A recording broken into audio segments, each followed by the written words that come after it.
What you see behind me is the world's strictest and largest prison. This mega prison has a capacity of 40,000. Prisoners here are the most unsafe people you can even imagine. How many people's lives have you ended? Is it 5 or 10? How many? More than 50.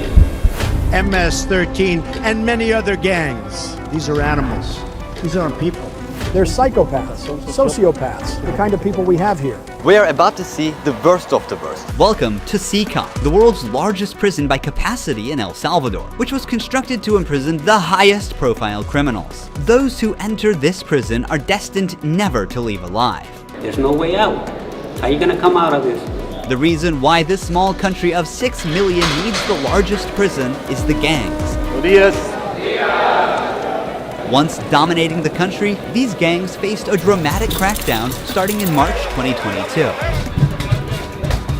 Under President Nayib Bukele's administration, over 70,000 individuals, about 2% of the country's adult population, were arrested within just 16 months. Buses transported thousands of chained gang members to CECOT in a tightly coordinated nighttime operation. Sitting one behind the other, heads lowered, they looked like a single mass. Surrounded by armed guards, none of them dared to resist commands. Their life has changed in a day. In this documentary, we will interview one of them, one of the most ruthless gang leaders, known by the nickname Psycho. 10 minutes, you only have 10 minutes. Built in 2022, this massive prison is made up of 8 separate modules spread over 410 acres of land. Each pair of modules is enclosed by 2 separate 3-meter-high walls with razor wire. The entire facility is surrounded by a towering 9-meter-high wall with a 3-meter-high electric fence carrying 15,000 volts. 19 watchtowers are ensuring nothing escapes notice. The entire design doesn't just prevent escape, it erases the very idea of it. Hello. Hello, we have permission from the presidency. The soldiers stopped us. We're hoping this will be the last checkpoint. The jammers blocked all signals within a 2-kilometer radius of CECOT, completely cutting off all communication. Over 600 soldiers work only to secure the perimeter. We are going to leave all of our belongings here before entering the prison. We will only carry our cameras and microphones, that's it. Pass slowly. Look at the camera, the body scan. I forgot my wedding ring on. Well, that needs to be put away over there. This high-capacity X-ray scanner even shows bones and internal organs. It's mainly used to scan newcomers, ensuring no one tries to sneak in anything forbidden on their body before entering. The inmates used to swallow some objects, or they would try to bring them in vaginally or anally. Micro SD memory cards, microchips, and not only that, even phone chargers. Another thorough body search has been conducted. Take off your shoes. They even inspected inside our socks. It took us around 1 hour just to pass through security, even though we were invited as media after months of applying. Guards are wearing masks because they're doing a risky job here. So if they get identified, it might be riskier for them to go to town centers because these gangs, they have a lot of connections. So they have to keep their identity secret. Why don't you wear a mask? I have to talk to them face to face, looking them in the eye. They already know who I am. We're in the registration room. This area is for inmates only. When a criminal is captured on the street, they don't carry ID or give their real name. That's why their fingerprints and photographs are taken here to enroll in the system. Once they become a permanent part of CECOT, the inmates lose all contact with loved ones for the rest of their lives, as family visits are strictly forbidden. It's also important to note that a small number of innocent people were mistakenly imprisoned during the big crackdown. Because of the no-contact policy, their families have no idea where they are or if they are still alive. For some, this documentary could be their first chance to see a missing loved one. Before entering the modules where the inmates are, we visit the armory of the prison. This section is a must in case of possible riots, and these convicts are the most unsafe people on Earth. The type of firearm we use is a T65 rifle, similar to the M16 rifle. We also have this other firearm, which is a 12-gauge shotgun.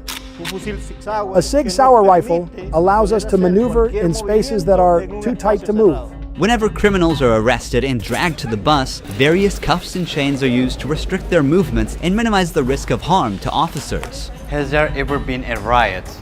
So far, there have been no escape attempts. We have the worst of the worst within criminal organizations here. The riot gear consists of a head protection, a face shield, neck protection, an anti-trauma vest, leg protectors, shin guards, and of course, a shield. Generally, in the prisons, we see inmates invent any kind of handmade weapon, like awls or knives. They are fully protected. You can see how he protects his feet.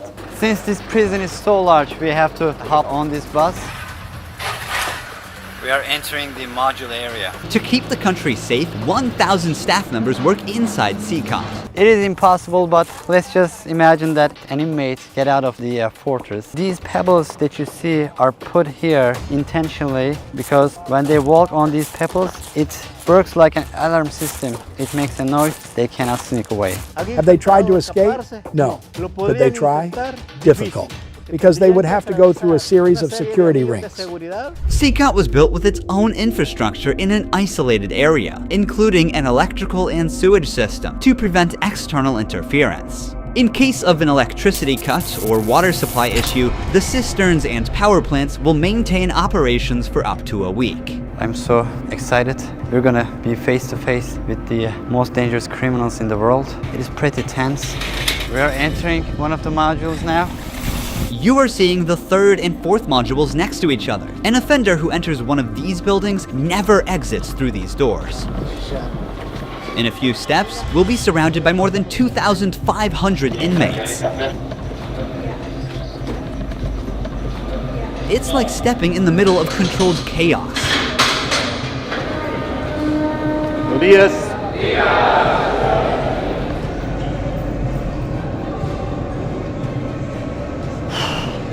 This is so intense. Their eyes are all on me, following my every step. Getting an eye contact with them. There are so many of them. I'm speechless.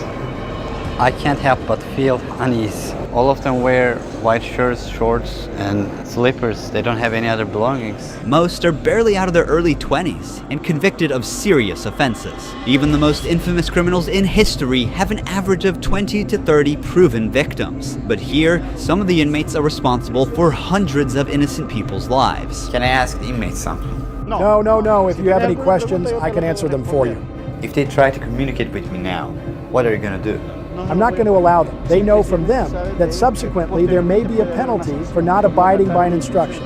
I'm curious to know which of these group leaders I'll be interviewing. It is forbidden for us to pass this yellow line because these are one of the most dangerous human beings on Earth. Without the bars between us, everyone knows exactly what could happen. There are 32 cells in every one of the 8 modules making up the mega prison. Each cell holds around 80 inmates, but the number can go as high as 150. Despite not being at full capacity, the inmates only have 0.5 square meters of personal space each. Prisoners do not have any ventilation rights or courtyards to walk outside their cell. Each inmate here have been given one of the longest sentences you can even imagine in your life. The only thing that doesn't change that all these inmates will never get outside. They will never see sunlight. The only people are authorized to get inside and outside are the personnel and sometimes media like us. They will never ever leave this building. If you see their look, you can see the emptiness in their soul. They don't have any hope towards future. They look very robotic. Their life is so monotone. This open corner is their toilet area. They have like 2 toilets for 80 inmates. It's literally humiliating these inmates. Like their whole confidence is disciplined here. The same place where they use the toilet is also where they take showers. To clean themselves, they use plastic dippers in a single shared basin. There's no running water in the cells, so the prisoners have to rely on one blue barrel for drinking water. Where they sleep is these metal bunks. No pillow, no mattress. Each prisoner receives just the bare essentials: a white sheet, a uniform, socks, slippers, and a towel. That's it. The prisoners spend their entire days on their 4-level bunk beds. They have stacked tightly, like items stored in a warehouse. As part of hygiene and order, inmates are shaved every 2 weeks by personnel. Long hair or beards aren't just unhygienic, they can also hide sharp objects. Let's take a look. Take off your shirt and line up here. Now they are taking their shirts off. These inmates were once part of the MS-13 and Barrio 18 gangs, which controlled the neighborhoods of El Salvador. These two rival gangs spent years extorting money from locals and causing great suffering to Salvadorans. There is Barrio 18, MS-13 gangs all together in one cell. That's right, just like that. The entire module is the same. They all live like this. Outside, entering each other's neighborhood could mean being torn apart. Yet here, they are side by side until their last breath. How do they live without attacking one another? They have to learn how to live together. Here, they are in a prison. They are not on the street. Most of the inmates have tattoos covering their entire bodies, even including their faces, showing their loyalty structure. For MS-13, tattoos often include initial letters or the number 13. Members of the other gang use symbols like 18 or 666, which add up to 18 and symbolize the devil, or they use Roman numerals. Having gang tattoos on one's face is a clear sign that they are one of the most ruthless and high-ranking members of the organization. Crossing paths with such a person on the street is the same as staring death in the face. A spiderweb tattoo represents being caught in the web of justice and serving a long prison sentence. The devil horns tattoo is a dark symbol that represents these individuals' worship of the devil. Some even claim that they carried out their actions under the devil's command. A teardrop tattoo signifies that the person has ended someone's life. The number of teardrops indicates how many lives they've taken. If there are 3 teardrops, it suggests that the tattoo's owner has taken so many lives that they've lost count. With the phrase "laugh now, cry later," these masks or clown tattoos send a clear message. Stay strong in the face of hardship now and deal with the consequences later. Are all these people truly bad? They're on another level, high-profile criminals who will never change their mentality. If you look at the upside, there's a catwalk area. Guards consistently watch over the inmates from this elevated spot above the cells. If anything suspicious occurs, they will intervene while an extensive network of cameras observes every corner 24/7, ensuring nothing goes unnoticed. The modules are kept lit all day and night for monitoring. When the sun goes down, the lights stay on all the time. They are constantly being observed. I think this is one of the hardest things. When they try to sleep, they use their towels and cover their eyes to block the light. Preacher here is teaching some of the important lessons from the Bible to the inmates. They're doing physical exercise over here. There's a trainer there. This is the only time these inmates get out of their cells. These activities take place for a total of 1 hour per week, under the watch of armed guards. For the rest of the time, they are locked inside. They used to control the streets. Now, they can't even take a step with their free will. It's a rotating schedule. There's not enough space, so they can't all go out on the same day. Has there ever been a chaotic incident when these inmates were outside of their cells? So far, nothing. Whenever we focus the camera on a cell, we often catch a prisoner silently mouthing words. Even behind bars, gang members attempt to send orders to the outside. This prisoner was doing just that, but we censored him to block the message. Despite the crackdown, these groups still hold significant power outside. Rumors suggest they have plans for taking revenge by targeting innocent people. But in response, the authorities threaten to impose even harsher measures on imprisoned members. If they do that, there won't even be one meal in prison. I swear to God they won't eat a grain of rice. Let's see how long their homeboys last inside. Here they get 3 meal times: breakfast, lunch, and dinner.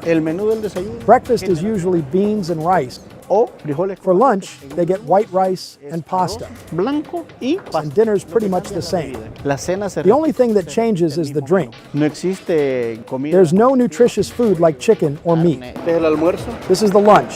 It's rice, pasta, and 2 tortillas. Does the menu vary from day to day? No, Is it the same every day? it's always the same. It's for freshmen. Okay. It's a sugary drink. I'm going to taste it for myself. Inmates must eat with their hands and clean their plates before returning them. With a diet lacking in protein, many likely suffer from nutritional deficiencies. Before starting our interview with an inmate, I want to show you one more place that is even more extreme than what you've seen so far. Here we are in the isolation cell area. If inmates break a rule, they can be sent to these isolation cells according to the legislation. The law gives me the right to keep the prisoners in isolation for up to 15 days. These cells have sealed doors. Through this grid, I can see them and identify who's inside. We serve food here, and we also use this space to put handcuffs on them before opening the door to move them from here to their cell. Welcome to the isolation cell. If an inmate misbehaves, this is where he ends up. He won't know the time or how much longer he'll be kept inside. For days or even weeks, he sleeps on this concrete bed without ever leaving. They are cut off from the outside world, left alone with nothing but their thoughts. This is where they supply their water. There's a water basin here. They take their water here, and this is where they pee. The basin for drinking water and the toilets are located side by side. The toilet looks recently used and dirty, suggesting that this cell has recently been used. The only light they have is this little hole that barely lets the sunshine in. This openness is also the sole source of fresh air.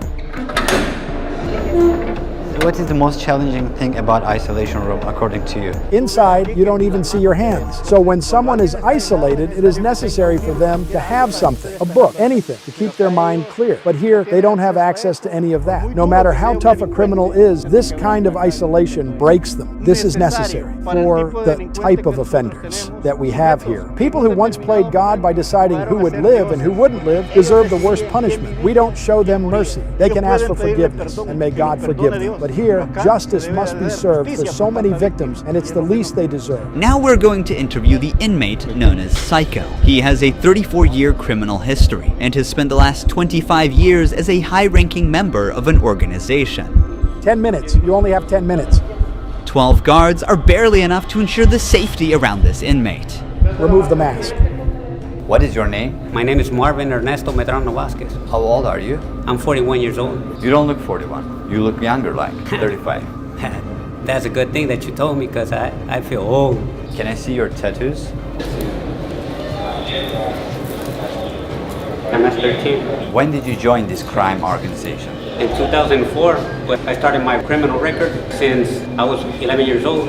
How did you first become involved? When somebody is born with just a mom and the mom is working, you look for the streets. You look for somebody to help you out. I said, oh, my mom's poor, I need some shoes, I need some clothes, and I started robbing. Then I need a father figure because I didn't grow up with my father. And then I looked the group of gangs. Then I did a side, and I came right here to El Salvador, trying to change my life, but I seen that there were more gangs right here, and I started doing the same thing I did upstate, and I got locked up. I've always been one of them persons that wanted to accomplish the things that they put in their mind, and I accomplished everything I had to do right here.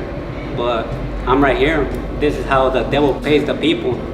Is it true that to join this crime organization, you need to end someone's life? Yeah. But the first one must be one of your relatives, right? Yeah, because you got to gain territory for your gang. I lost my mom, my dad, my son, everything right here because of the gangs.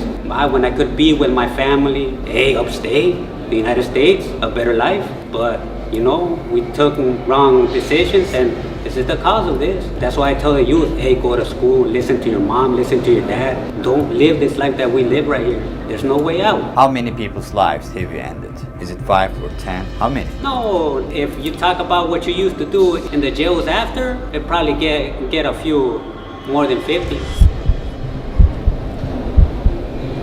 You gotta do it sometimes. How did you become cold-blooded and merciless in time? I can't really respond you with that question. How do you feel about not seeing your family forever since you're in CECOT? I feel bad because I seen my son the last time when he was 5 years old, and he's 21 years old right now. I want to see him. I want to tell him, don't do the same things that your dad did. Look for a good life. People who have fallen victim because of you will never see their loved ones again. You will also never see your family. How do you cope with emotions like missing someone? I feel bad. Sometimes, like I tell you, I lay down on my bed and I think a lot of things, and sometimes I cry. What is your motivation to stay alive here? To one day change my life and look for God in my life, and I tell God, hey, forgive me because I did some things. Okay.